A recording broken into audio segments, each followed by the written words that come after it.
High, good morning, welcome to my mini blog. তো আজকে সকাল সকাল রেডি হয়েছি একটু মাসির বাড়িতে যাওয়ার জন্য। তো এই গরমে এর থেকে কমফোর্টেবল ড্রেস আমার আর কিছু মনে হলো না। তো যাই হোক, মাসির বাড়ি চলে এসেছি ফাইনালি। আসার সাথে সাথেই মাসি তো এক গ্লাস ঠান্ডা ঠান্ডা শরবত দিল, যেটা খেয়ে প্রচণ্ড রিফ্রেশিং লাগলো।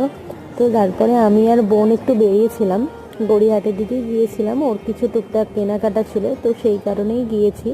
বাইরে বীভৎস গরম। তো আমরা গিয়েছিলাম একটু বাজার কলকাতার দিকে। তো এখান থেকে ওর প্রচুর জিনিস দেখেছে, ওর কোনো কিছুই ঠিক মতো পছন্দ হচ্ছিল না। মানে পুরো বাজার কলকাতাটা অন্তত 3-4 বার ঘোরা হয়ে গেছে, ওর কোনো কিছুই ঠিক মতো ভালো লাগছে না। তো অনেক খোঁজাখুঁজির পর ওর ফাইনালি দুটো জিনিস পছন্দ হয়েছে, তো ও সেটা নিয়েছে। তো দেন তারপর আমরা বাড়ির দিকে রওনা দিচ্ছিলাম। ফেরার পথে আমরা একটু কর্ন চাট নিয়েছিলাম। তো এইভাবেই দিনটা কাটিয়েছি। দেখা হচ্ছে পরের ভিডিওতে। আজকের মতো টাটা।